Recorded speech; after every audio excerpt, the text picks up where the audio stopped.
I was called to do a video all about the energy body because I've had quite a few questions recently, and I thought rather than just keep repeating myself, I'll make a little video so that everyone can access the same information. So here it is. This here is our luminous energy field. So we're going to start off with the bit we know and understand better. This is the pink is our physical energy body. This contains our organs, and it contains all the blood and the bones and things like that. And it contains 7 of our chakras. Now, just for it's about 4 inches deep, where I've got the purple line here, we're surrounded by our inner energy field. And this is also known as our aura, or the etheric body. Outside of the etheric body, we have our luminous energy field, or our outer aura. And it's very much like the shape of an egg. So to work out where it is, you'd stretch your hands above your head, and then as they come round and they go further out and further out to near your feet, and then imagine just going about a foot into the earth below where your feet are, and that is your luminous energy field or outer aura.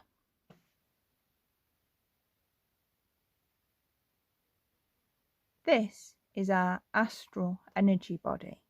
So anywhere outside of our luminous egg or our luminous energy field or outer aura is the astral energy body. This is also the 9th chakra. This contains the universal consciousness that is also within us, as we are unlimited and infinite, never born and never died, just like the universe.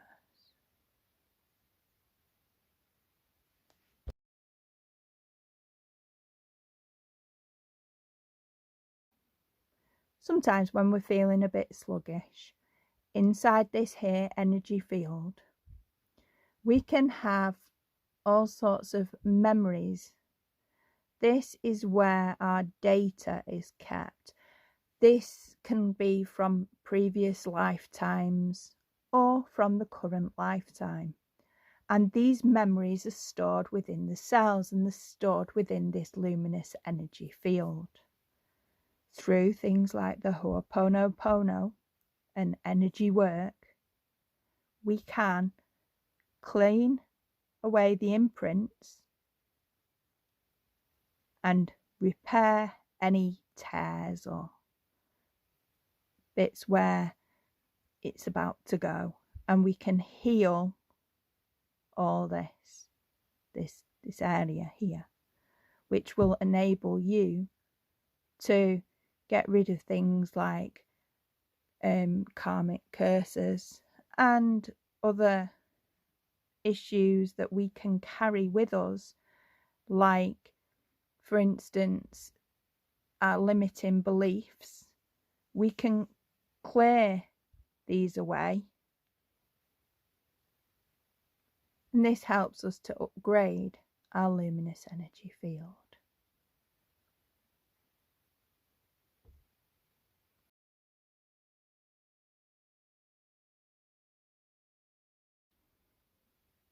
Now, I could explain the chakras in much more detail, but just for the purpose of this exercise, and without overloading you with information, we have our 7 chakras, which most people know about. They go from like the Hopi Native Americans right through the ages, or like the Chinese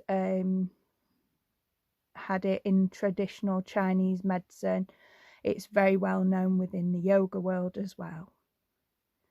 So these chakras are all based around your spinal cord. So the energies of the body run up and down your spinal cord, which is attached to your brain. So right here at the base of your spine is your root chakra. Now it doesn't come out, it actually goes down, and it works to part of its job anyway,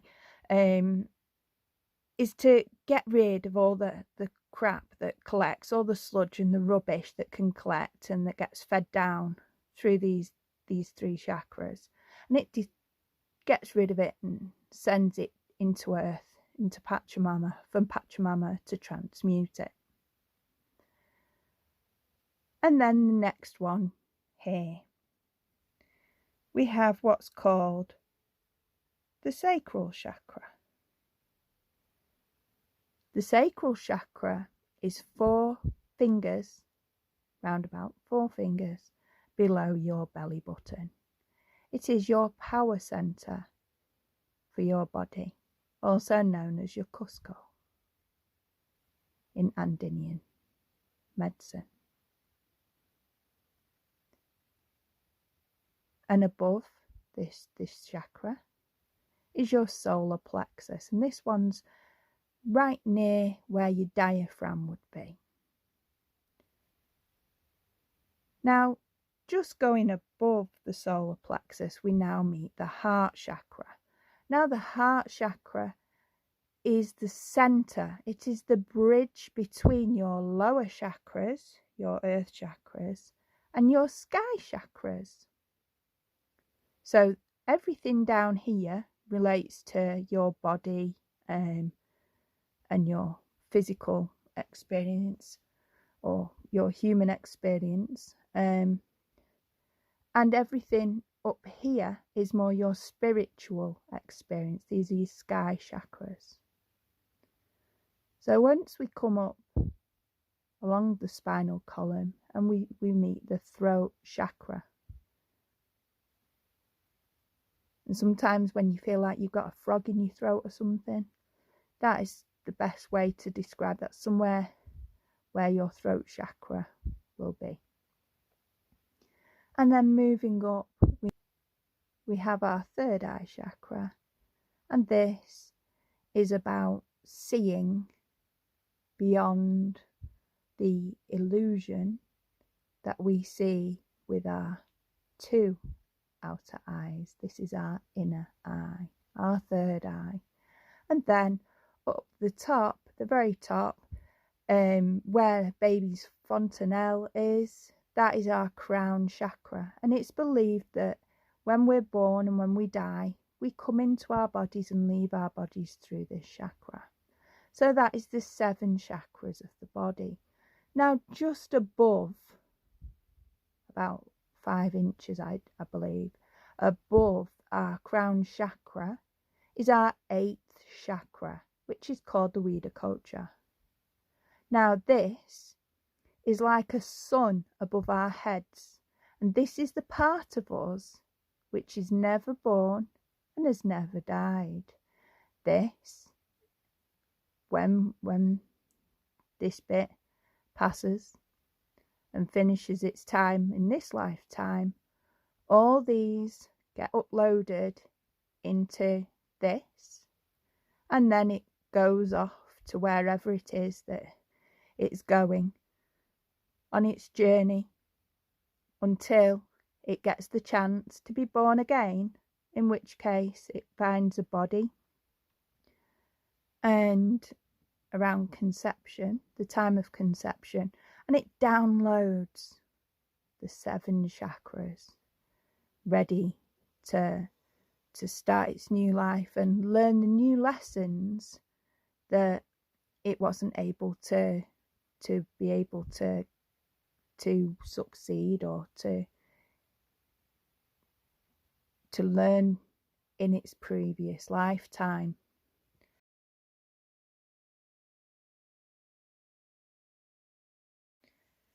Now we're just going to explain, now we understand this bit, we're just going to explain that there are things like feeding tubes and weapons and cords. So let me explain a little about that.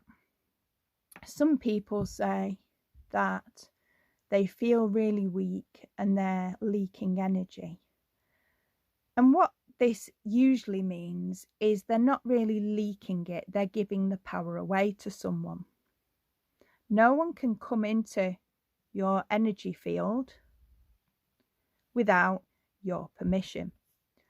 So somehow we've had some kind of transaction in which we opened ourselves up and gave permission for these people or beings, energy beings, to enter our field, and at which point for some reason they hook in.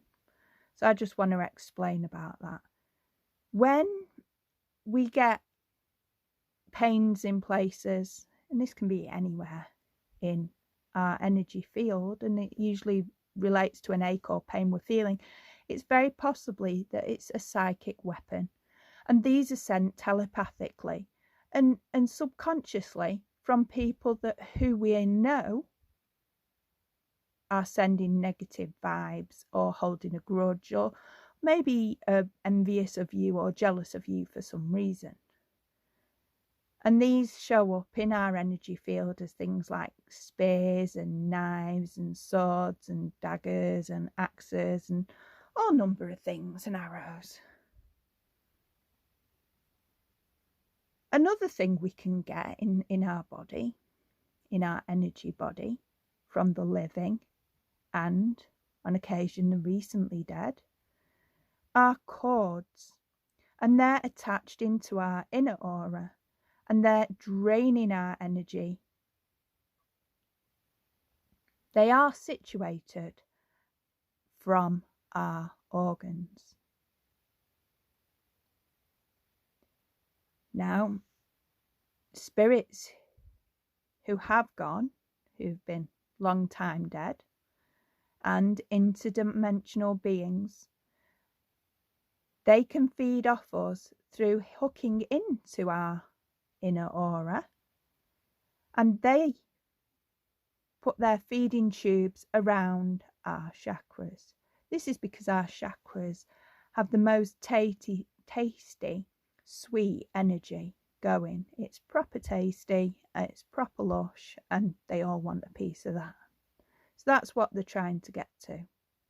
It's very often that mediums and people that speak to spirit have some kind of attachment. This is unhealthy and it is not for the greatest good.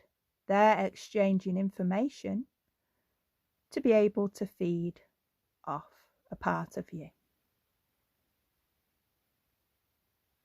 Now,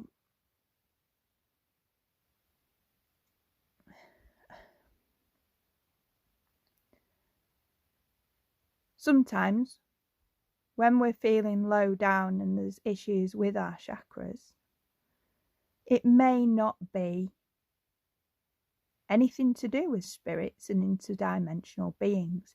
It may be that our chakras are just spinning a lot slowly because they spin in a clockwise direction, and these chakras spin at a certain speed.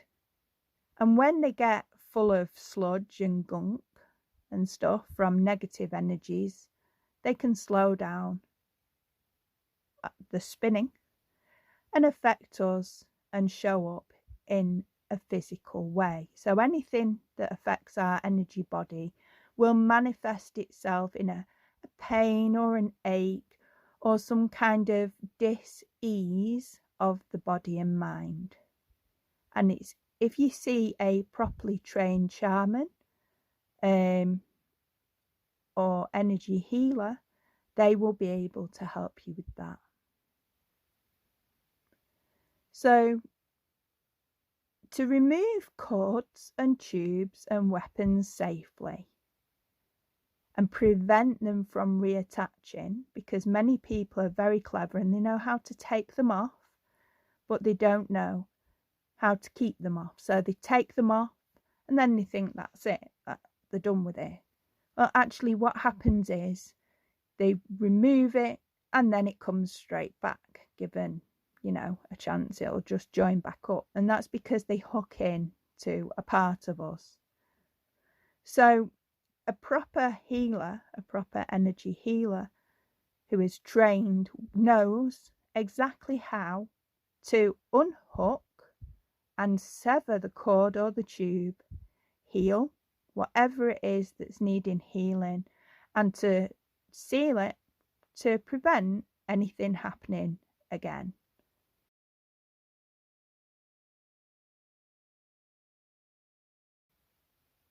A shaman or a properly trained energy healer can help teach you how to protect your personal sacred space and protect your energy. So what I advise you to do, if you are having any issues with any energetic beings or entities, then find yourself a responsible and capable energy practitioner, and they can help you to heal and develop your luminous energy field.